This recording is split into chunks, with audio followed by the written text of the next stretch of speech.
Hello everyone, welcome to my channel Nikitinaknits.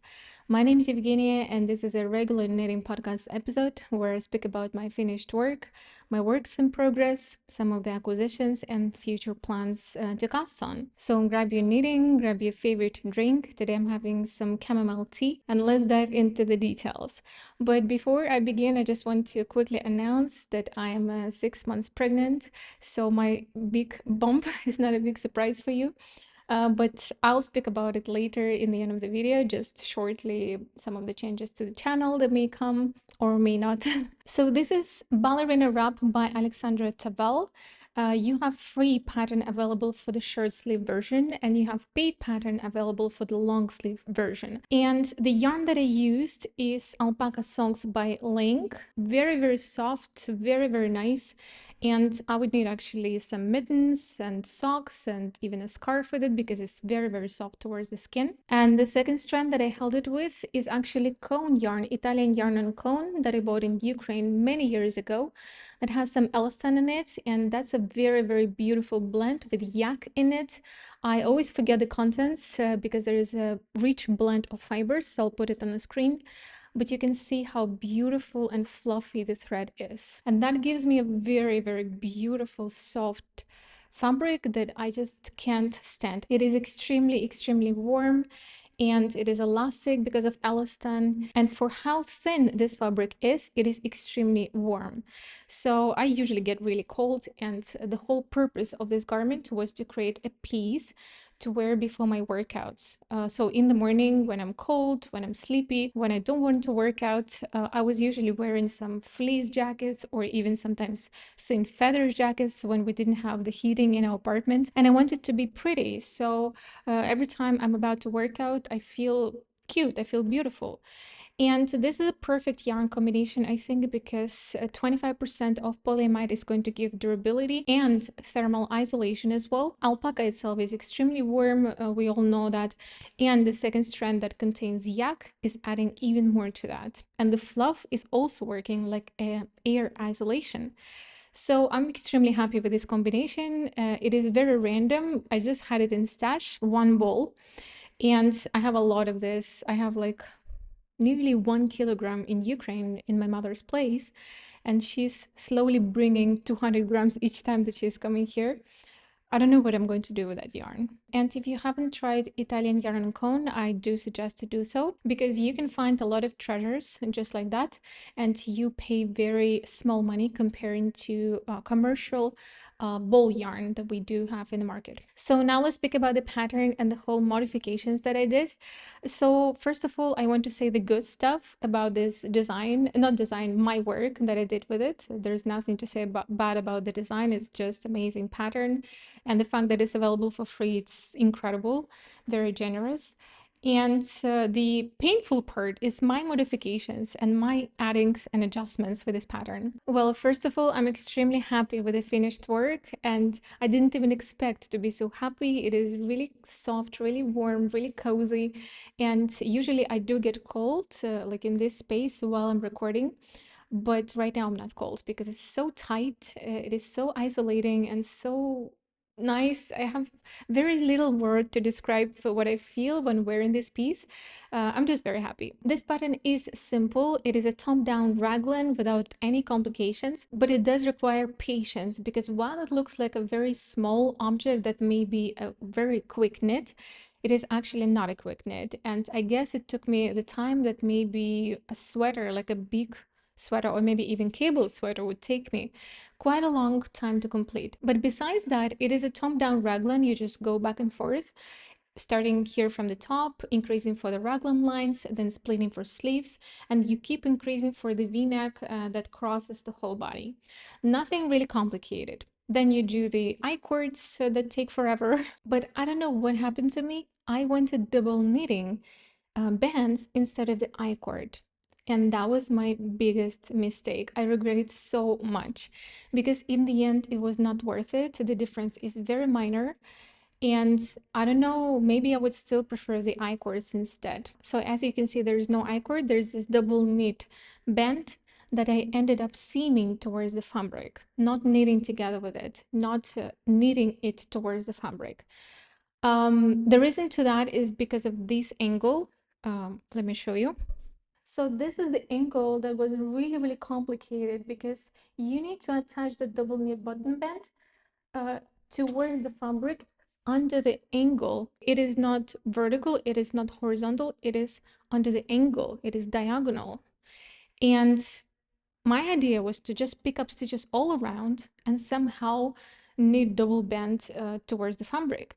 I started to do that and it was such a pain and I couldn't find the way to make it nicely. I was trying to do short rows, I was trying to do so many different manipulations and nothing really looked really fine. So then I said, whatever, I'm going to just sew it up towards the fabric. I used crochet hook, it didn't look nice. And then I took the needle, I cut very long tail, and I just was seaming very slowly back and forth, the whole double knit towards the fabric. And that process, attaching with the needle towards the fabric, resulted in this seam, but it's not a seam, it's just the stitch of the double knit button band that pops. And I had to really make sure that I'm seaming in the right way so I don't mess up this stitch that started to appear. That was a surprise to me. If you ask me if I like it, I don't really like this thing. My husband says it's beautiful and it's adding a certain detail and character to the garment, but my idea was to make it like that. So here where you have the fabric together with the double knit, and that was quite easy to do because it was just horizontal. It looks way more clean and nice, and I do prefer that. But this is the best that I could do, and it looked worse before the blocking, before the washing. This is completely washed and blocked garment. And now it looks beautiful. And I did the same, also double knit bands in the sleeves. Looks nice. And this color was killing me because this color is like dirty sand. It looks nice now because I'm wearing a contrast t-shirt and brown leggings, and you can also wear something even more contrast like red top or I don't know, white leggings, whatever. You can pop contrast in between and it's going to look nice.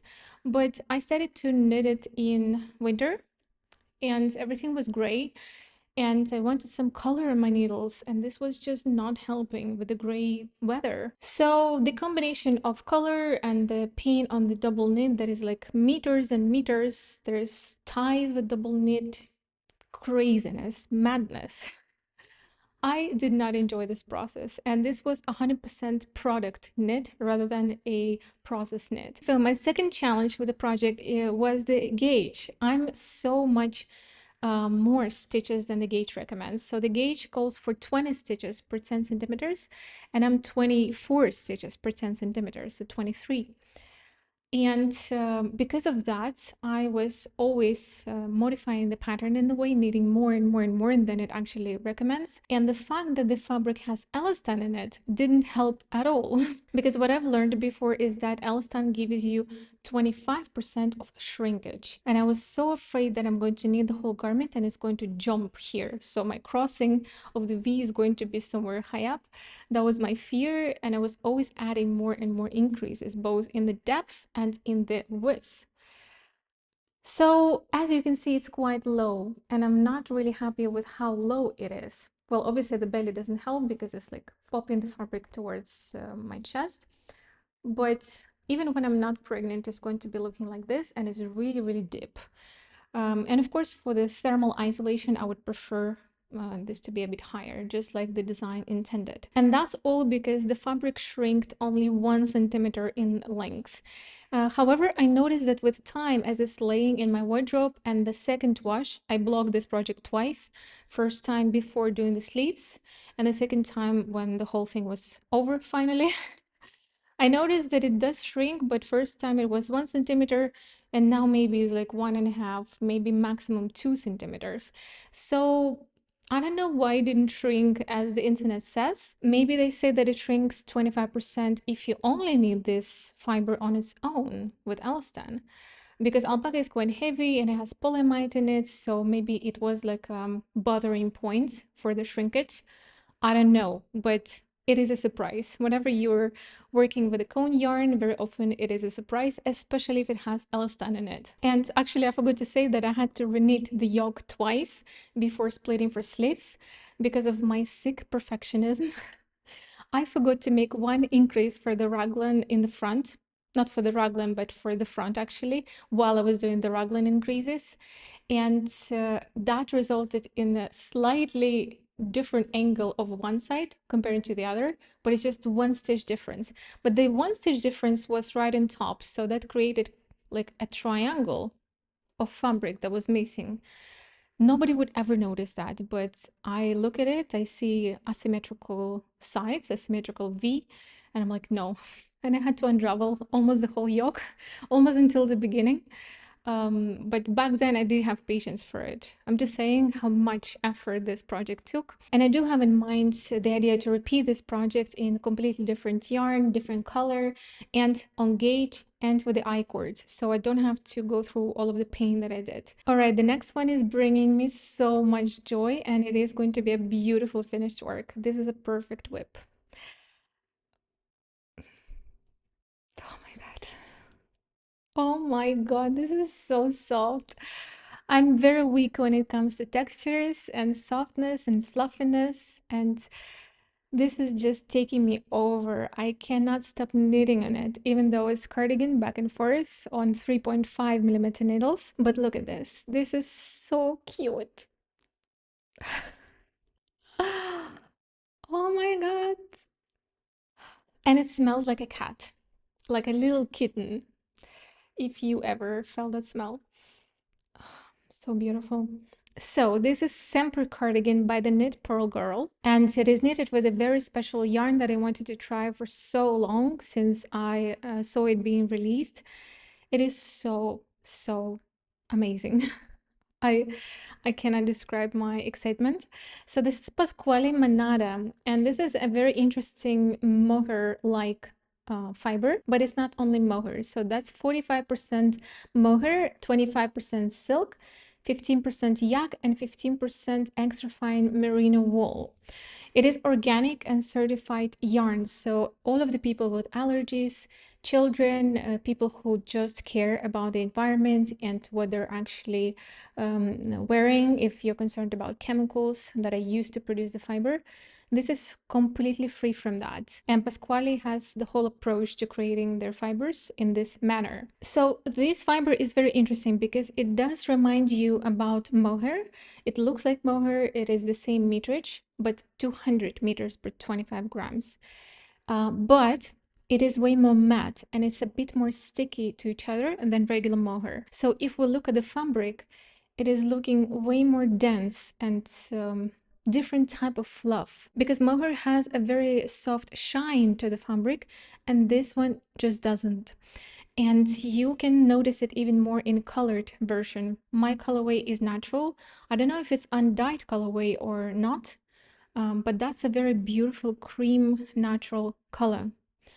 Extremely neutral, leaning warm, but still very neutral. And I'm knitting with the 2 strands of this yarn on 3.25 millimeter needles. But I have to say that it is quite uncomfortable because the fiber is quite thick, which is very nice because you have a lot of fluff wrapped around your thread, around the silk thread, and that is going to result in a very fluffy sweater or cardigan if you're going to use it as a second strand. It is also way softer than a regular mohair, and as I already said, it smells like a cat, which I really like.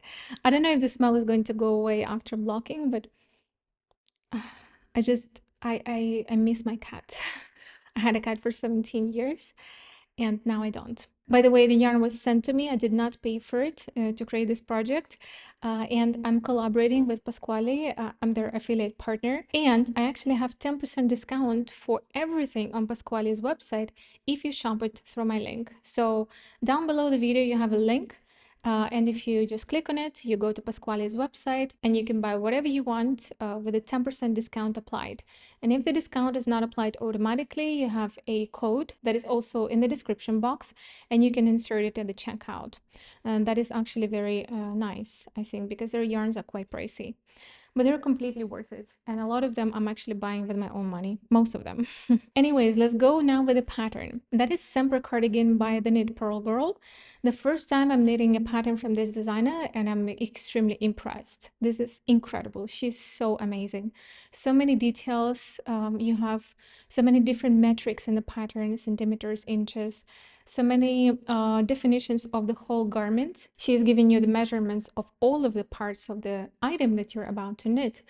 The depth of the v-neck, depth of the armhole, sleeve length. It's incredible. Not many designers do that. And the whole pattern writing is incredible. Unbelievable. I love it.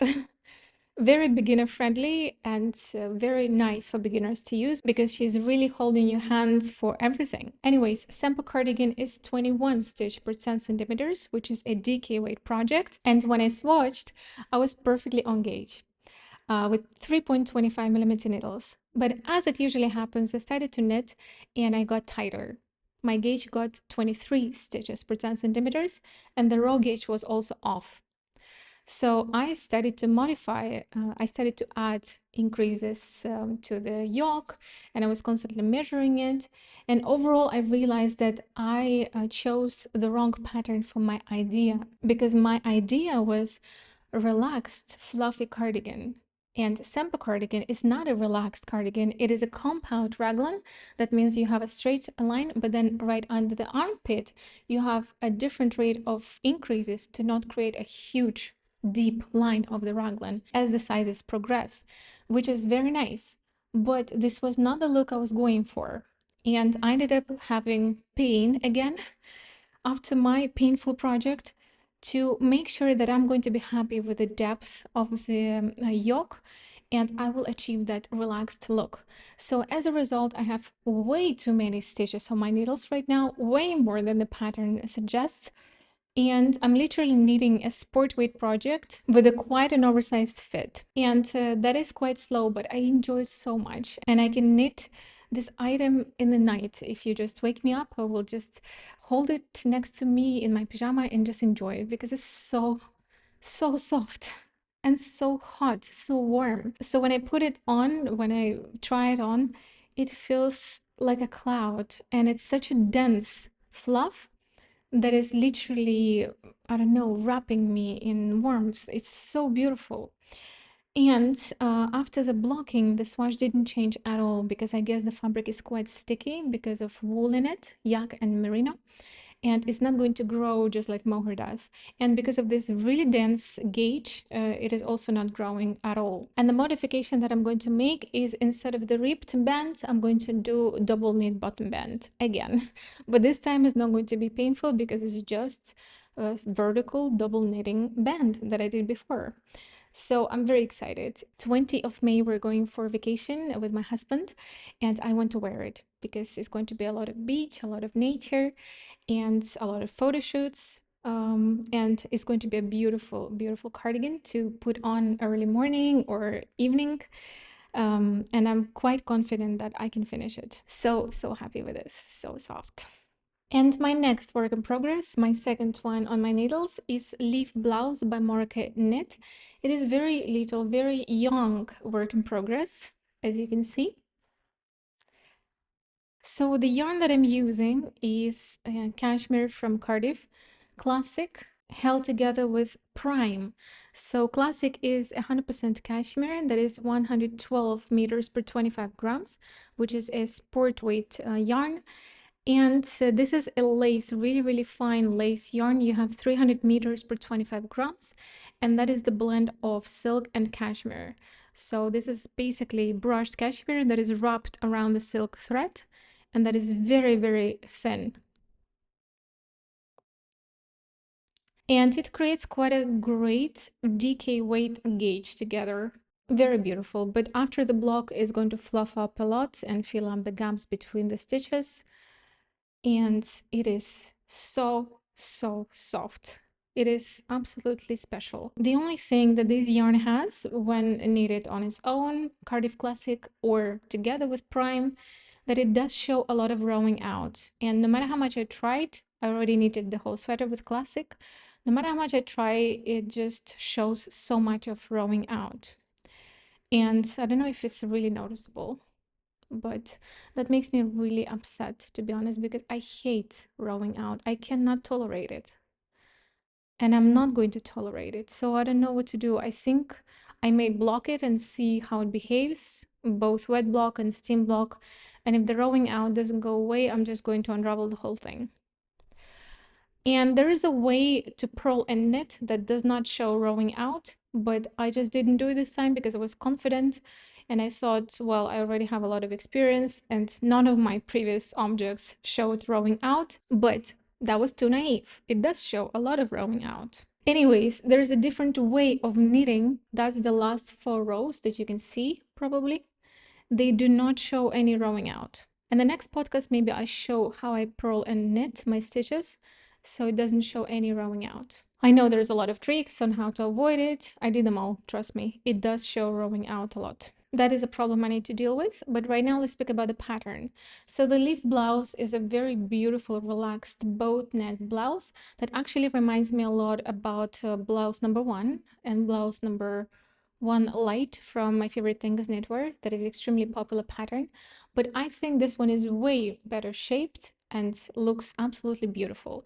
The only thing I'm not going to do is the opening in the bottom because that's not my style. My husband says that it's really beautiful. Why don't you do it? I would like to see you in it. And I just don't like it. No. And what I'm thinking to do is just 2 split hems on the side. So it still looks opened and beautiful, but it's way more classic look rather than this triangle. So I really enjoy the construction of the Liv blouse because it's slightly dropped shoulder, but not too much. The neck is very beautifully shaped. There's also shaping at the back. And there's a beautiful armhole shaping as well. The gauge is quite nice. And you can do both versions, winter yarn and summer yarn. She actually used Pasquale sew for the summer yarn. That is 90% cotton and 10% cashmere. It looks really, really beautiful as well. That's the idea for the summer knit. But I want a cashmere blouse. And this is the back. So you have a lot of ends to weave in because you knit a few parts separately. So you start one triangle, you break the yarn, second little triangle, you break the yarn, and then you join everything together and you keep on knitting the back down. So that is the back. And then you pick up stitches at the fronts. Knitting also increases and the shaping. Second front, and then you connect everything under the arms and knitting your item down. Beautiful, smart construction that challenges me enough to be not bored, but it is also simple enough for me to keep the momentum and keep being excited about it. And I also like the beautiful shaping of the sleeve with the short rows that is gradually going from the shoulder.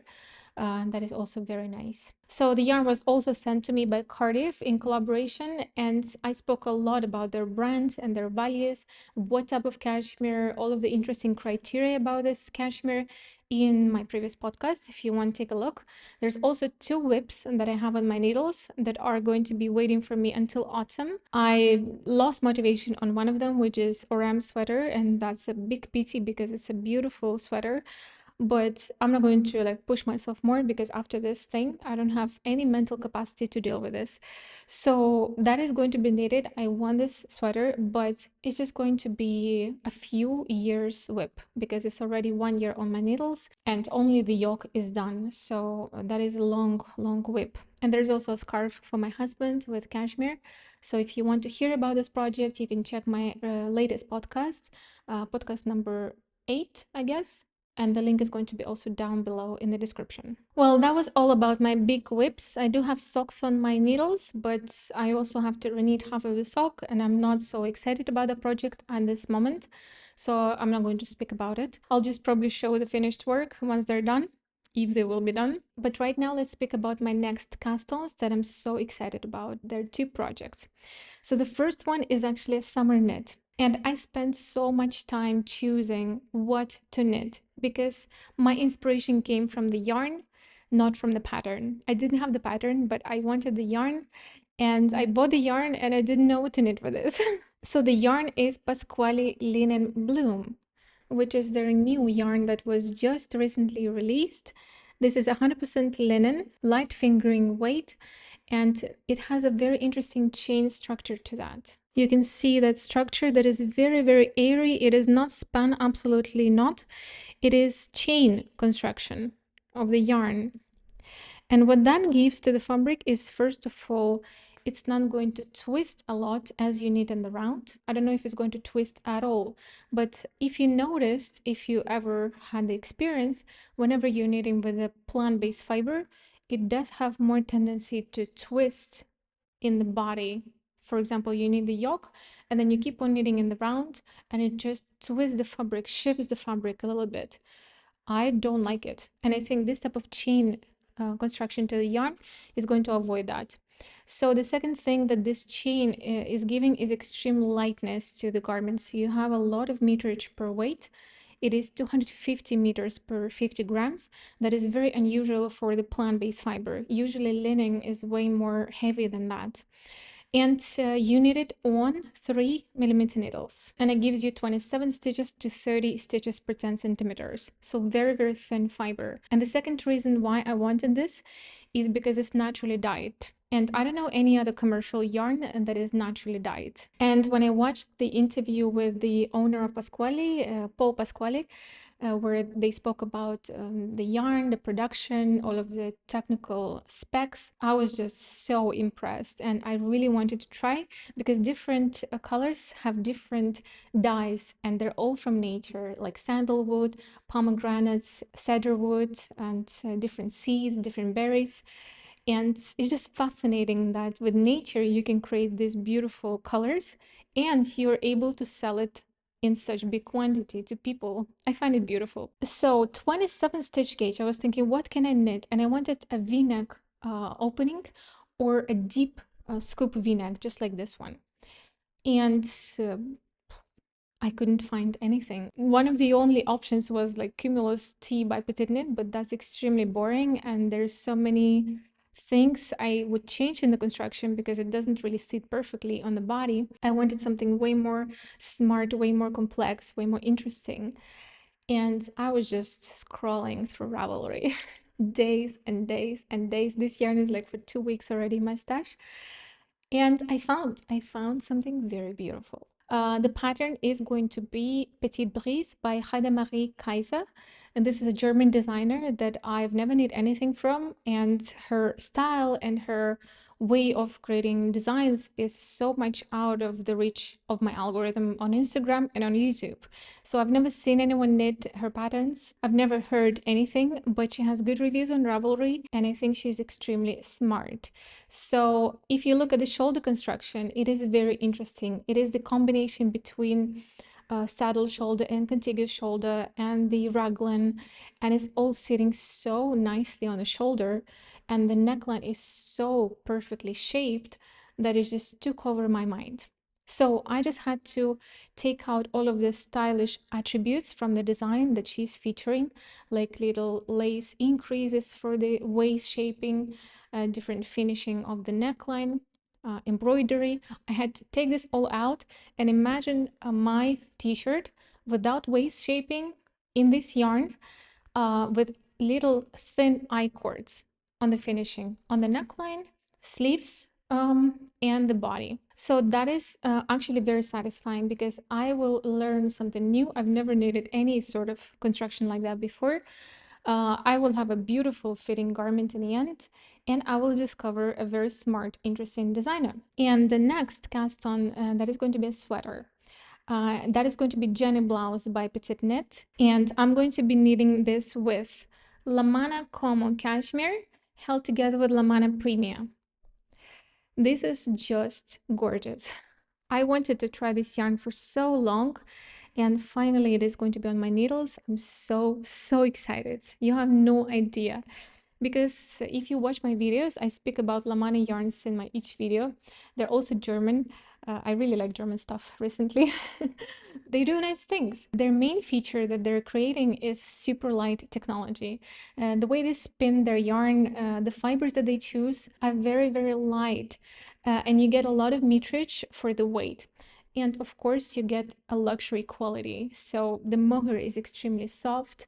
It is one of the softest mohairs. It is not prickly at all to my neck.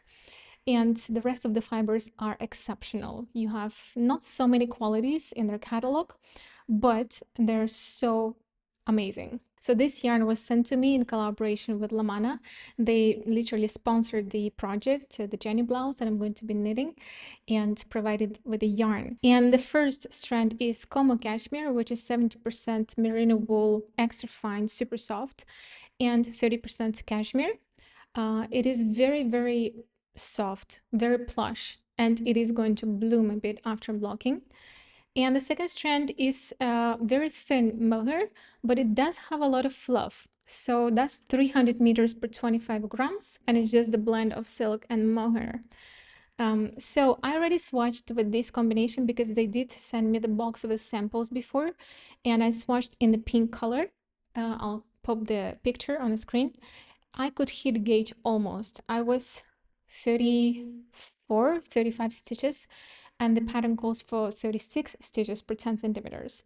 So these are smock cables, and they take forever to knit. And you knit them on 3mm needles. Anyways, I'm really looking forward to that, and the reason why I went with this yarn combination is because it is super light, and smock pattern eats a lot of yarn. So if you choose something more heavy, this one is going to be just having more weight. That was all about my knits, and right now I want to speak about my new journey that I'm going for and what is going to happen with the channel.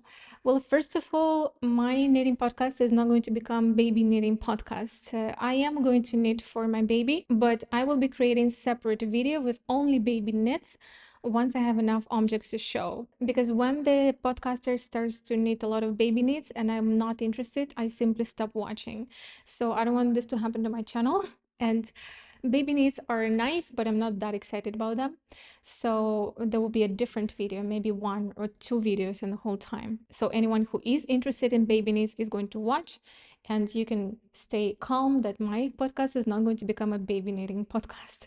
And the second thing I want to say is that I am planning to keep up with my channel. I'm not going to go, hopefully not going to go absent for a lot of time.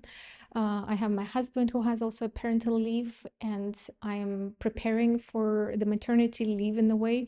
I will probably pre-record a few videos so I can have my break after the birth. The baby's coming in September, in the beginning of September, and I'm very optimistic about it, but let's see what life brings me, right? And of course, another thing is I'm very excited, and I've been feeling incredible during the whole time.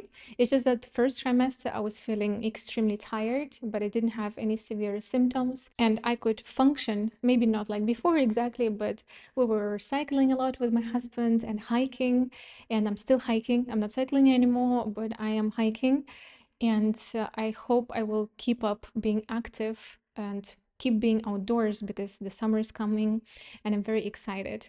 So we're going for vacation as well for like 17 days. And I hope I can also hike a lot there, and there's going to be also a lot of beach, and hopefully I can record some vlog combining knitting and showing beautiful parts of the vacation, but I'm not sure about that. Let's see. Please let me know what you're knitting on right now. I always like to read these comments and get more inspiration. And I also want to thank you for being here, for commenting, and for subscribing to my channel. It's 15,000 already. And I'm so grateful that 15,000 people decided that my content makes sense to them. So thank you very much for that. It's very, very exciting, and I'm only looking forward for what's coming next. I hope you enjoy the springtime and you will have a wonderful summer, and I hope to see you soon in my next video.